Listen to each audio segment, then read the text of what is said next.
안녕하세요. 수건도둑입니다. 오늘은 K5에서 2세대. 아마 제가 영상에선 한 번도 안 다뤘던 친구인데, 안 다뤘던 이유는 여러분들도 아시겠지만 K5나 소나타는 진짜 무적의 가성비, 영업이력 있던 친구들, 가스차, 그런 친구들이 조금 가성비가 많이 좋은 편이라서, 물론 걔네들은 신차가가 거의 1000만원 중반대였어. 그러니까 아반떼보다도 어쩌면 조금 더 저렴했던 출고가를 가지고 있었는데, 영업용이라서 막 키로수도 20만, 30만 넘어가고 이제 거의 10년이 다 됐지만 아직도 차값이 2세대 기준 뭐 한 600만 원부터 시작하는 걸 볼 수 있는데, 저희 삼촌이 지금 딱 요 2세대 K5 타고 계시거든요. 가스차 부활택시로. 그게 19년식이었나? 19년식을 2021년도에 사셨거든요. 2년 정도 지나서. 그때 근데 450만 원 주고 샀어. 키로수가 20만이 좀 안 됐을 거예요. 그러면 어떻게 2년밖에 안 된 차가 키로수가 아무리 높아도 그렇지 450밖에 안 해? 사기 아니야? 하실 수 있겠지만 그때는 그게 시세였어요.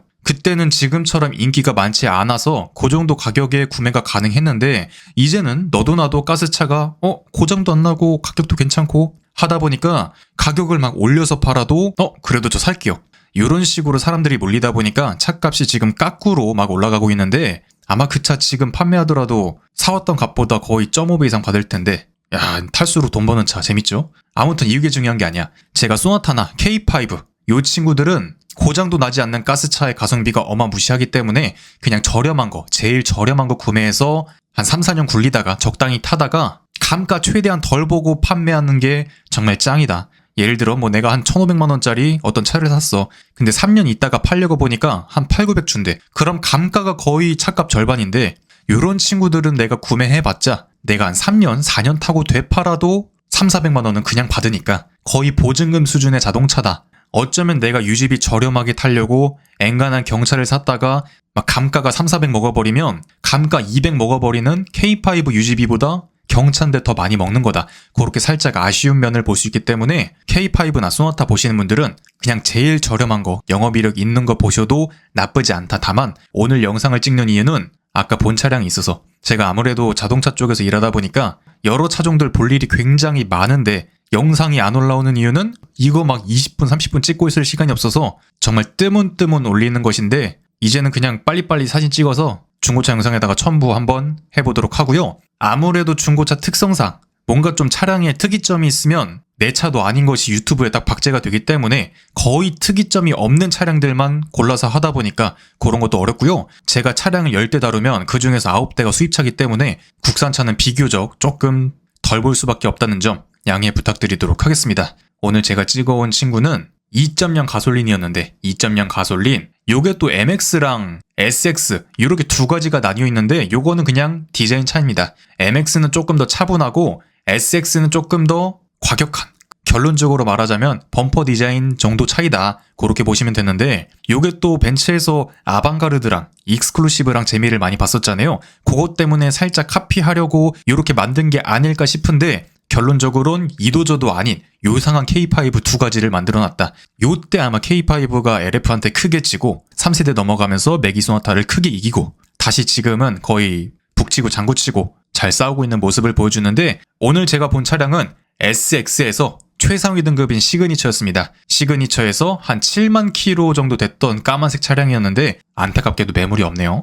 이 친구의 차값은 최상위 등급 시그니처 기준 1,400만 원 전후로 보면 되는데, 옵션이 정말 잘 들어가서 거의 그랜저 상위 등급하고 맞먹는 그런 시그니처 등급이라 보시면 되고요. 오늘 베이스는 17년식 96,000km 이 친구에 대해서 알아볼 텐데, 제가 가져온 사진도 한번 첨부해보면서 같이 보도록 하죠. 차가 급하게 나가야 되는 데서 제가 다는 못 찍고 껍데기는 거의 못 찍었는데, 일단 껍데기는 이렇게 생긴, 하단에 아가미가 이렇게 생겼으면 SX다. 그리고 휠은 이렇게 18인치가 들어가는데, 이 차량은 타이어를 23년도에 바꾼 차량이라서 여러분들이 뭐 이런 차량을 갖고 오신다면 타이어를 바꿀 필요는 없겠지만, 가끔 진득하게 2016년식인데 타이어를 한 번도 안 바꾼 친구들이 있어요. 그런 친구들은 뭔가 조금 결정적인 한방 때 나에게 위협을 주기 때문에 웬만해선 스레드가 닫al지 않더라도 고무라는 게 유통기한이 있으니까 5년 전후가 됐다면 바꿔주시는 게 좋을 것 같고, 껍데기 사진은 이거밖에 없어서. 차량은 이렇게 생겼습니다. 요때 당시에 K5가 승용으로 많이 팔리기보다는 거의 영업용으로 많이 나갔기 때문에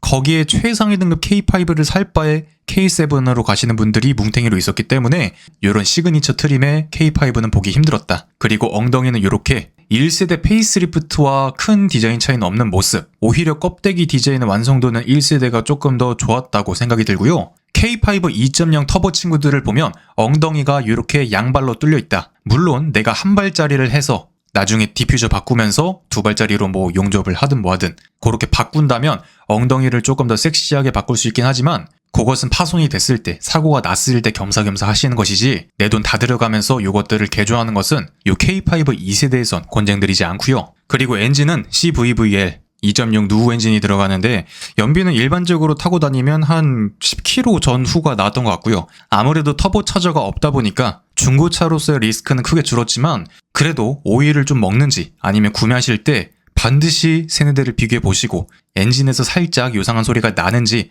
밟았을 때 노킹이 있는지 이런 부분만 확인하시면 나머지는 크게 건드릴 부분은 없다. 만약에 내가 7만 킬로, 9만 킬로 이 정도 차량을 갖고 오셨다면 영상을 오래 보신 분들은 벌써 저놈의 수건도둑놈 또 변속기 오일을 얘기하려나 보다. 맞습니다. 변속기 오일 한번 봐주시고 점화 플러그, 배터리 이런 기본적인 소모품과 엔진이 오일을 마시는지 이런 것들도 자주 확인해 주시면 좋은데 그냥 엔진 오일 교체 주기를 조금 짧게 잡는 것도 좋을 것 같다.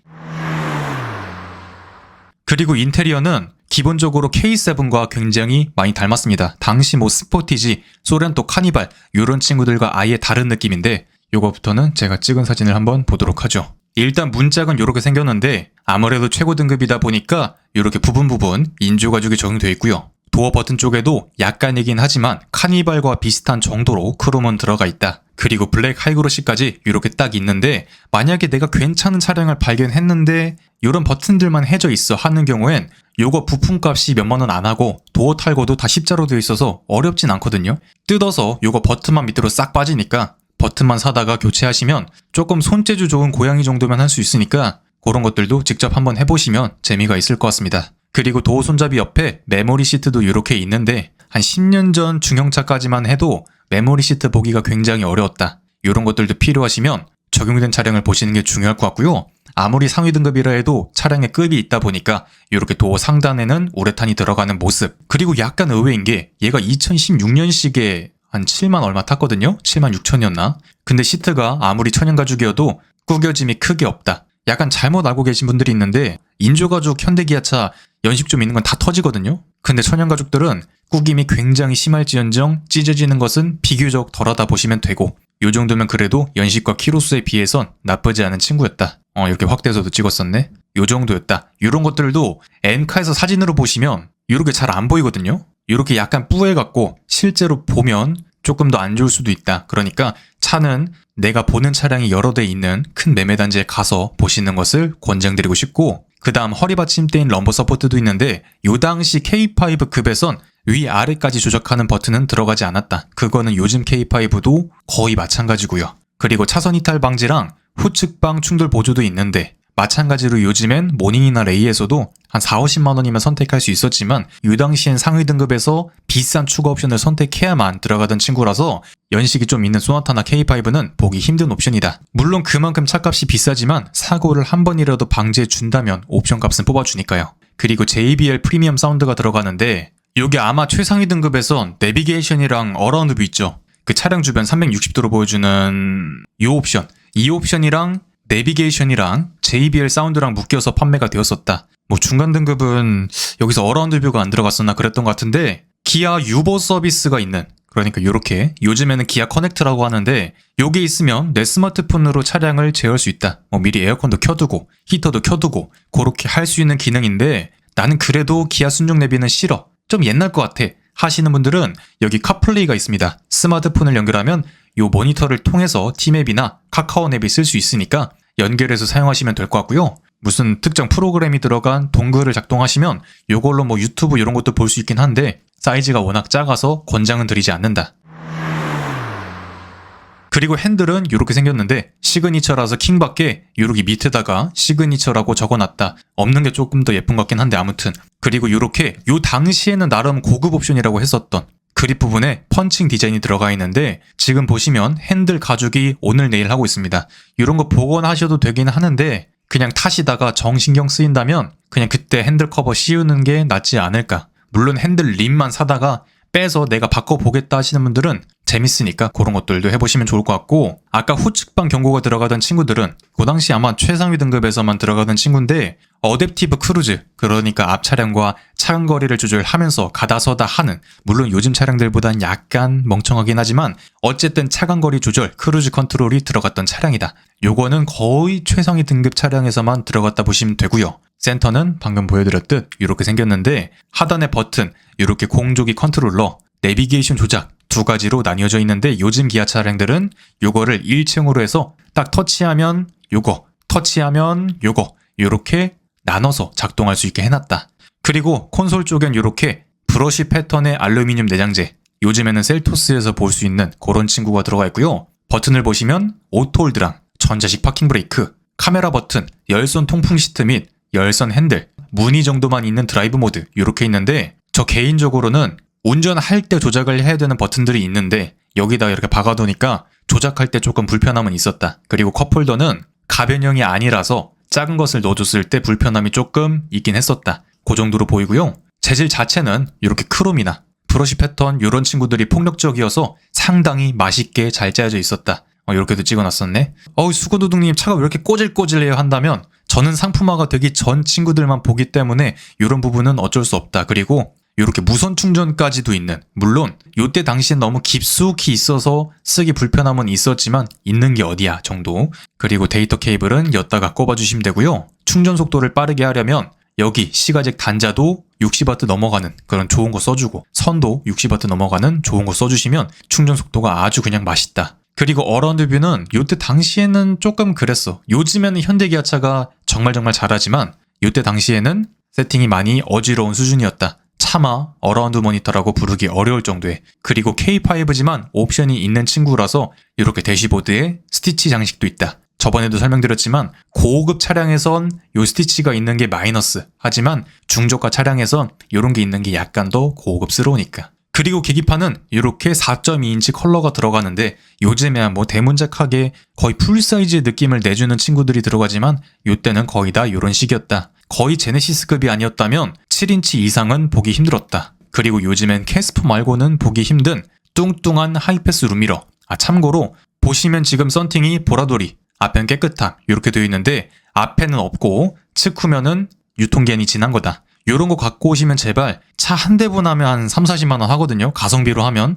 저렴한 거 하면 열차단 적당히 나오는 거 그냥. 비싼 돈 주기 싫으시면 한 3, 40만 원대 그런 거, 브랜드 좀 없는 그런 거 하시면 여름에 확 다르니까, 정말 여름에 확 다르니까 보라색 보기도 싫잖아요. 요거 한번 바꿔주시면 좋을 것 같고, 차가 이게 얼마짜린데 그래도 풀옵션인데 전면부에는 썬팅도 안 넣어주고 정말 어지럽습니다. 그리고 2열 도어는 이렇게 생겼는데 무려 수동 선 커튼이 있다. 그러니까 이렇게 올려서 직접 달아놓을 수 있는 커튼도 있다. 그리고 무려 2열에도 열선 시트, 블랙 하이그로시 장식, 약간의 크롬 요 정도가 들어왔고요. N카로 가보자면 요 친구는 아까 여기 있었던 후측방 요런 옵션이 빠진 친구. 그리고 2열 공간은 여러분들이 정말 많이 앉아보셨겠지만 택시랑 똑같지만 아반떼 K3보다 시트가 우월하게 더 크지만 공간도 확 넓어지면서 무릎 공간, 헤드룸 공간 모두 다 넉넉한 친구라고 보여집니다. 최소한 패밀리카라면 K5부터 봐야 되는 이유. 그리고 이건 다른 차량이긴 한데